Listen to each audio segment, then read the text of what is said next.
Hello everyone, ఈ video Gujarat Junagadh నుంచి చూపిస్తున్నాం. ఈ వీడియోలో ఉన్న గేదెలు జగిత్యాల వెళ్ళడం జరిగింది. అంటే జగిత్యాల డిస్టిక్ రైతులు గుజరాత్ వచ్చి ఈ గేదెలు కొనుగోలు చేయడం జరిగింది. అయితే స్క్రీన్పై మీరు చూస్తున్న ఈ గేదె, దీనికి డెలివరీకి ఇంకా ఒక నెల రోజుల దాకా టైం ఉంటుంది. ఈ గేదెను అయితే 1,20,000 కొనుగోలు చేయడం జరిగింది. ఈ బ్రీడ్ క్వాలిటీ కానీ దీని హైట్ పర్సనాలిటీ కానీ అన్నీ మీరు చూడొచ్చు. ఈ సెకండ్ నెంబర్ గేదె దగ్గర 4-5 డేస్లో డెలివరీ అవుతుంది. Second lactation. ఈ గేదెను 1,05,000 కొనుగోలు చేయడం జరిగింది.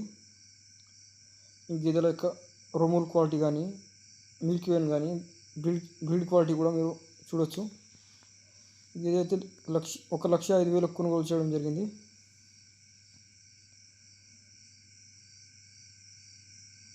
మీడియం సైజ్ గేదె, మరీ హెవీ సైజ్ అయితే ఉండదు, మీడియం సైజు లేదా చిన్న సైజు కూడా అనుకోవచ్చు. ఈ నెక్స్ట్ గేదె 1,15,000 కొనుగోలు చేయడం జరిగింది. అంటే ఒకరోజు ముందు డెలివరీ అయిన గేదె ఇది. కింద ఫీమేల్ కాఫ్ ఉంటుంది. ఈ గేదెని అయితే 1,15,000 కొనుగోలు చేయడం జరిగింది. స్క్రీన్పై మీరు చూస్తున్న ఈ గేదె హే మిల్కర్. ఈ గేదె యొక్క మిల్క్ కెపాసిటీ 20 లీటర్లు. గుజరాత్ నుంచి ఎవరైతే గేదెలు కొనాలనుకుంటారో అయితే ఒక లోడ్ కావచ్చు, లేకుంటే 2-3 కలిసి ఒక లోడ్ తీసుకుపోవాలనుకుంటున్న వారు, ఒకవేళ మీరు కావాలనుకుంటే స్క్రీన్పై ఉన్న ఈ నెంబర్కి కాంటాక్ట్ చేయండి. ఫస్ట్ టైం ఎవరైతే ఈ వీడియో చూస్తున్నారో వీడియోని లైక్, షేర్ చేయండి, ఛానల్ని సబ్స్క్రైబ్ చేయండి.